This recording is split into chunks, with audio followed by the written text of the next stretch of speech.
দেখেন, নির্বাচনের ব্যাপারে আমরা সবাই একমত। সমস্ত রাজনৈতিক দল চায় নির্বাচন, কিন্তু আমরা নির্বাচনটা চাই হলো প্রহসন মুক্ত নির্বাচন, গ্রহণযোগ্য নির্বাচন, সবার অংশগ্রহণমূলক নির্বাচন। আর সেই নির্বাচনের জন্য প্রয়োজন হলো সংস্কার। যদি সংস্কারের আগে নির্বাচন হয়, সেই নির্বাচন গ্রহণযোগ্য নির্বাচন হবে না। কাজে নির্বাচন চাওয়ার ব্যাপারে আমরা সবাই একমত, কিন্তু আমরা চাইতেছি সংস্কারের পর নির্বাচন, অনেকে চাইতেছে সংস্কারের আগেই নির্বাচন। এখন সংস্কারের জন্য কি সময় প্রয়োজন?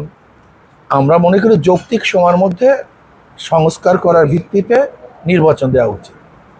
আমি এই কথা বলবো না যে ডিসেম্বরে দেন বা জুলাইতে দেন, আমি কি কালকে নির্বাচন দেওয়ার সমস্যা নেই, লেকিন এমন এক নির্বাচন উপহার দেওয়া চাই যে নির্বাচন সবাই গ্রহণ করবে, গ্রহণযোগ্যতা লাভ করবে। প্রশাসনমূলক নির্বাচন আমরা চাই। তাদের পক্ষ থেকে বলা হচ্ছে যে 8 মাস কিন্তু চলে গেছে, এখন পর্যন্ত সেরকম অর্থে দেখা দৃশ্যমান কোনো সংস্থা কিন্তু চোখে পড়ছে না। তো তারা বলছে যে এটা একটা কৌশল হতে পারে, যে আপনার কিংস পার্টি গঠনের একটা কৌশল হতে পারে। এই বিষয়টা আপনি কি বলতে চাচ্ছেন? দেখেন, 8 মাসে আমি অনেক সাংবাদিকের কাছে এই বিষয়ে আমি জবাব দিয়েছি। 8 মাসে তো একটা বাচ্চার দাঁত উঠে না।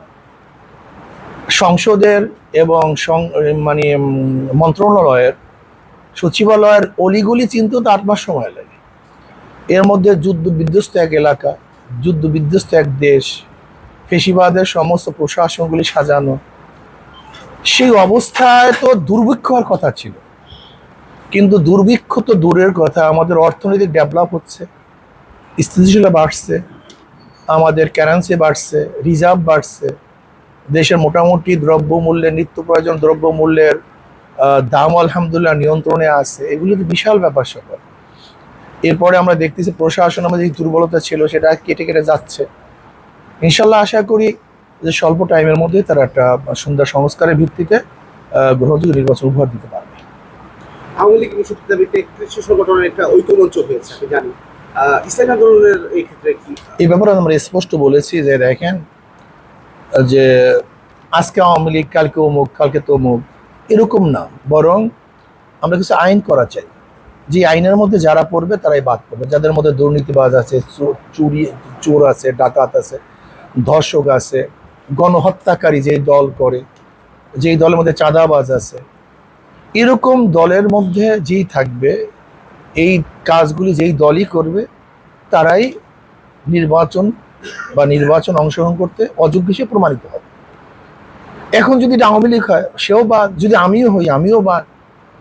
প্রতিবাসর তো আইন করার দরকার নেই, এমন একটা আইন থাকা উচিত যে আইনের মাথা হাতে যেই কাজগুলি করবে তারাই বাদ পড়বে।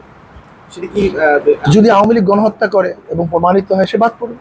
সেটা কি দল হিসেবে না ব্যক্তি হিসেবে? দল যদি করে, ব্যক্তি যদি করে, উভয়ই। যেই দলের মধ্যে, যে ব্যক্তির মধ্যে, আমি তো এই কথা বলছি, যেই দলের মধ্যে, যে ব্যক্তির মধ্যে গণহত্যা থাকবে, ধর্ষণ থাকবে, চাঁদাবাজি থাকবে, দুর্নীতি থাকবে, তারাই রাজনৈতিক অযোগ্য হিসেবে প্রমাণিত হয়, সাব্যস্ত। আচ্ছা, আমরা দেখেছি আপনি বরিশালে মেয়র ইলেকশন করেছিলেন, রক্তাক্ত হয়েছিলেন। আমরা সেই সময় ফুটেজ আমরা সবাই দেখেছি। আমরা দেখলাম যে ঢাকা দক্ষিণে কিন্তু মেয়র হিসেবে দেওয়া হয়েছে একজনকে।